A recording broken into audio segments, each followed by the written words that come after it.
Hi friends, welcome back to my channel మా ఇంటి అభిరుచి. ఈ రోజు వీడియోలో చాలా సింపుల్ గా చాలా టేస్టీగా పిల్లల కోసం ఒక లంచ్ బాక్స్ రెసిపీ అయితే చేసి చూపించబోతున్నానండి. ఇది చాలా బాగుంటుంది అనమాట. 5 నిమిషాల్లో ఈ పన్నీర్ ఫ్రైడ్ రైస్ అనేది తయారు చేసేయచ్చు. ఇంక దాని తయారీ విధానం ఎలా అని చూద్దామండి. ఒక కడాయి పెట్టి దాంట్లో ఆయిల్ వేస్తున్నాను. ఆయిల్ వేడెక్కిన తర్వాత పన్నీర్ ముక్కలు వేస్తున్నానండి.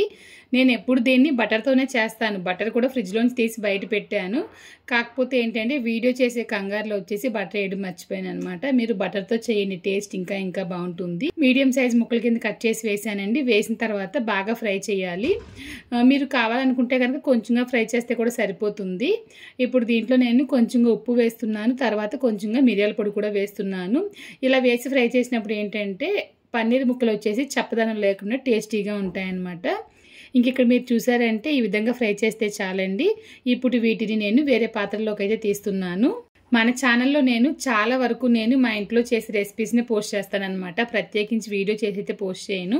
ముఖ్యంగా మా పిల్లల కోసం పెట్టిన లంచ్ బాక్స్ రెసిపీసే ఉంటాయి. ఆల్రెడీ నేను మన ఛానల్లో చాలా ఈజీ అయిన లంచ్ బాక్స్ రెసిపీస్ పోస్ట్ చేశాను. మీరు ఇంకా చూడలేదంటే కనుక లంచ్ బాక్స్ రెసిపీస్ అనే ప్లేలిస్ట్ ఉంటుంది, చూడండి. ఈజీగా చేయొచ్చు అనమాట, కంగారు లేకుండా ఉదయం పూట. ఇంకా పన్నీర్ అయితే ఒక గిన్నెలోకి తీసేసానండి. ఇప్పుడు దాంట్లోని కొంచెంగా ఆయిల్ వేసాను. వేసిన తర్వాత సన్నగా తరిగిన వెల్లుల్లి అయితే వేస్తున్నానండి. అది కాస్త వేగిన తర్వాత ఇప్పుడు దీంట్లో నేను ఉల్లిపాయ ముక్కలు, పచ్చిమిర్చి, కరివేపాకు వేస్తున్నాను. వేసిన తర్వాత హై ఫ్లేమ్లో పెట్టి ఫ్రై చేయాలి. ఇటువంటి ఫ్రైడ్ రైస్ లాంటివి చేసినప్పుడు క్రంచీగా ఉంటేనే వెజిటేబుల్స్ అనేవి బాగుంటాయి. మీరు కావాలనుకుంటే వెజిటేబుల్స్ వేసుకోవచ్చు, కానీ నేనైతే బఠానీ మాత్రమే వేస్తున్నాను అనమాట. పచ్చి బఠానీ వేస్తున్నాను. ఇప్పుడు దీంట్లో కొంచెంగా సాల్ట్ కూడా వేసానండి. వేసిన తర్వాత బాగా ఫ్రై చేయాలి.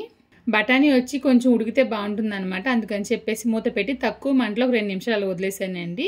బఠానీ చాలా వరకు త్వరగానే ఉడికిపోయింది. ఇప్పుడు దీంట్లో నేను ఫ్రై చేసిన పన్నీర్ ముక్కలు అయితే వేస్తున్నాను. నేను ముందే చెప్పినట్లు ఈ రెసిపీ వచ్చి చాలా ఈజీ అనమాట. పిల్లలకి బాగా నచ్చుతుంది. నేనైతే ఈ రోజు రైస్ చేయడానికి నార్మల్ రైస్ ఉపయోగిస్తున్నాను. బాస్మతి రైస్ ఉంటే కనుక దాంతో ట్రై చేయండి. ఇంకా బాగా కలుపుతున్నానండి. ఇంకా నేను ఈ వాక్ అయితే ఇండస్ వ్యాలీ నుంచి తీసుకున్నాను అనమాట. ఇటువంటి రైస్ చేయడానికి చాలా బాగుంది.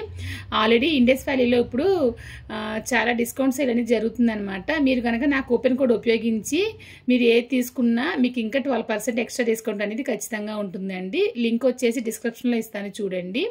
పన్నీర్ ముక్కలు అవి బాగా వేగిన తర్వాత ఉడికించిన అన్నం వేసానండి. ఈరోజు కొంచెం అన్నం ముద్దగా అయిపోయింది అనమాట, అందుకని అలా ఉంది. అన్నం వేసిన తర్వాత మిరియాల పొడి వేసాను. రుచికి తగినంత సాల్ట్ కూడా వేసి హై ఫ్లేమ్లో పెట్టి ఒక 2-3 నిమిషాలు బాగా ఫ్రై చేయాలి. అంతేనండి, పన్నీర్ ఫ్రైడ్ రైస్ అయితే తయారైపోయింది. చాలా ఈజీ అనమాట, మీరు కూడా ట్రై చేయండి. ఈ వీడియో కనుక మీకు నచ్చినట్లయితే లైక్ చేయండి, కామెంట్ చేయండి. మీరు ఇంకా మన ఛానల్ని సబ్స్క్రైబ్ చేయలేదంటే కనుక మర్చిపోకుండా మా ఇంటి అభిరుచి ఛానల్ని సబ్స్క్రైబ్ చేయండి. ఇంకొక వీడియోలో మళ్ళీ కలుద్దాం. Thank you.